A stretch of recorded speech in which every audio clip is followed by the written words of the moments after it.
right. I want to You be. mean when you can't stand Dude, talking you just actors stole anymore. my When the mind. I Eclipse. was. Oh, now you know what it feels like. This is what they. And we're on in 2. Go. All right, so You got 4 minutes. for the three of you, all of you, what is it that you think about both the series of movies and books that has just inspired this sort of phenomenon?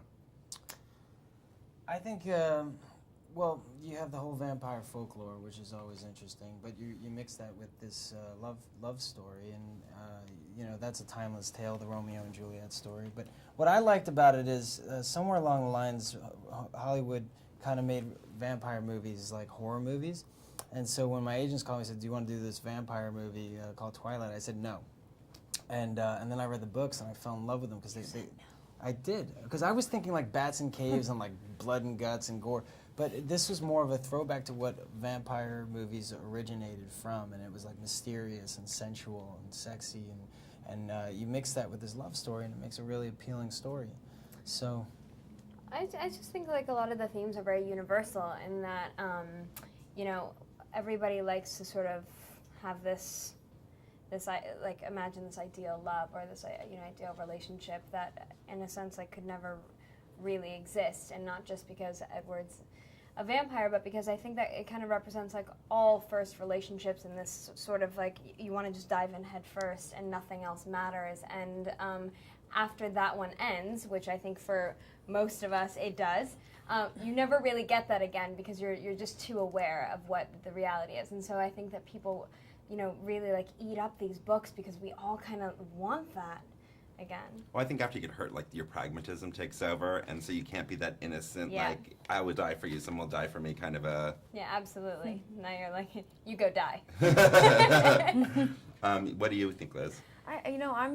For me, I think it's the going into this world of this, I don't know if it's supernatural or unnatural, but this secret, mysterious world of vampires that I know obviously is not real, but you know, when it's done right and you can believe, you can make that leap in your imagination, there's just something so captivating about it, and it's just really, I mean, it's just captured my imagination ever since I was a kid. I think it's interesting too how it's has this multi-generational like appeal. Like you have mothers and daughters that are bonding over this book, and grandmothers and moms and daughters. You know, I've met fans from like 5 years old up to 80. You know, and then it's not just women. You have the guys coming out because they like the action stuff too, and as much as they don't want to admit it, they like the love stories too.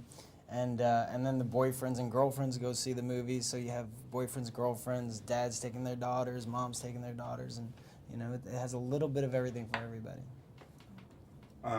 Since all this has sort of just exploded, do you guys have lots of crazy fan stories, and are there things where you have to like, you know, escape through the service elevator at the mall and all that frenzy? Or I have a hard time saying no. So, so like people like I'll be, but I'll be at like my daughter's soccer, you know, game, and like somebody will come over and I'll sign a book, and then all of a sudden someone else will come over and see that, and they'll sign a book, and then all of a sudden like another team comes over, can we take photos? And all of a sudden it turns into like an autograph, you know, meet and greet, and I've got the whole park in front of me. And I'm like, how am I gonna escape this? Like, I don't want to say no. And my daughter's like, Dad, I just want to, can you watch me play soccer? And I feel so bad. You know, I think that there's like a different way you can sort of look at this and spin it. I feel like we're always sitting around, and I'm guilty of this, and this is the first moment that I'm going to tell a different story. I feel like we're all guilty of going like, oh God, yeah, and then they're following here, they're chasing her, they're asking for too many hugs, or what. There's something really cool about this. I have a 10-year-old little brother who I think is the coolest kid in the world, but he might, you know, maybe other kids might not feel that way sometimes just because kids are hard on each other. And when I go into his school and it's like a bunch of 10 or 11-year-olds, they might not know me, but everybody knows what Twilight or Eclipse or the books or, you know.